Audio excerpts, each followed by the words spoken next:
আজকে এই সাধুদেরকে আমি বলে যেতে চাই, ব্যক্তি সচেতন ছিল বলেই মানুষ বিচারের জন্য বিচার খাতে গিয়েছিল। তাদের সাথে 56.8% দুর্নীতি হয়। যখন মানুষ স্পিকার স্বাস্থ্য খাতে যায় তখন তাদের সাথে 48.7% দুর্নীতি হয়। যখন মানুষ স্পিকার আমাকে চাকরিচ্যুত আর টাকা দেখানোর অফার হয়, ঠিক সেই অফারে আমরা দেখতে পেরেছি বৈষম্য বিরোধী আন্দোলনে পুলিশ কিভাবে সাধারণ ছাত্রকে হত্যা করেছে। ঠিক সেইখানে দেখতে পেরেছি মানুষ স্পিকার চাকরিচ্যুত হওয়ার ভয়ে ডাক্তার সাধারণ মানুষকে চিকিৎসা করতে চায়নি। এই চাকরিচ্যুত হওয়ার ভয়ে শিক্ষক সাধারণ ছাত্রদের পাশে দাঁড়ায়নি। যখন শিক্ষক জাতির মেরুদণ্ডকে সামনের দিকে না নিয়ে জাতির মেরুদণ্ডকে ভেঙে দিতে চেয়েছিল, ঠিক সেইখানে আমরা বুঝতে পেরেছি তারা কতটুকু প্রাতিষ্ঠানিক ব্যারিকেডের মধ্যে আছে। আমরা খ্রিস্টান দ্বারা সেই ব্যারিকেড ভেঙে দিতে চাই মানুষ স্পিকার।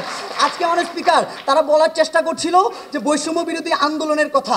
আমরা দেখতে পেরেছি যখন বৈষম্য বিরোধী আন্দোলনে কিছু সমন্বয়ক আসে, সারা বাংলাদেশের ছাত্র সমাজ একটা অর্গানাইজেশন তৈরি করে একটা প্রতিষ্ঠানের মতো চালাতে শুরু করে বাংলাদেশ। সেই প্রাতিষ্ঠানিক নজরদারিতায় যখন ছাত্রলীগকে আওতাভুক্ত করতে পারি, সেই নজরদারিতার পরে আমরা দেখতে পারি আল্লাহর মাল অনেকেই ভালো হয়ে গেছে।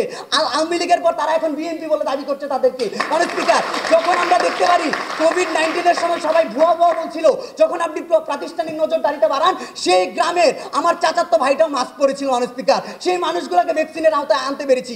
আপনাকে যখন রাঘব বোয়াল থেকে পুঁটি মাছ নিয়ে কাজ করতে হয় তখন আপনার বাস্তবায়নটা দরকার। আমরা মনে করি আপনি ব্যক্তি সচেতনতার আক্ষেপ অপেক্ষা যত জাতিকে দেখাবেন, সেটা জাতি এখন আর বিলাসিতা ছাড়া আর কিছুই নিবে না। আমরা বাস্তবায়নে আসতে চাই মানুষ স্পিকার। যখন আপনি বাস্তবায়ন করতে চাইবেন, যখন আপনি এই যে গ্রেফতার সংক্রান্ত খাতে 92.8% কমাতে চাইবেন, যখন আপনার দেশের স্বাস্থ্য সেবা খাতগুলোতে 70% দুর্নীতি, আজকের বিতর্কে শুনে আমার কাছে মনে হচ্ছিল দুর্নীতি কে করেছে আর কিভাবে হয়েছে এটা নিয়ে বিতর্ক হচ্ছে। দুর্নীতি যে দমন কিভাবে করবে এটা নিয়ে তাদের কোনো কথা নেই মানুষ স্পিকার। আদৌ বাংলাদেশের সোনার মানুষ আসবে কিনা, আদৌ বাংলাদেশের মানুষজন ব্যক্তি সচেতন হবে কিনা, এই নিশ্চয়তা আমরা পাইনি। তাহলে আর কতদিন অপেক্ষা করবো মানুষ স্পিকার? আজকে মানুষ ব্যক্তি সচেতন হলে, আজকে মানুষ স্পিকার কাপুরুষ থেকে সাধু পুরুষ হওয়ার পর পরে তারা দুর্নীতি দমন করবে, কিন্তু আমরা সেটা দেখাচ্ছি না।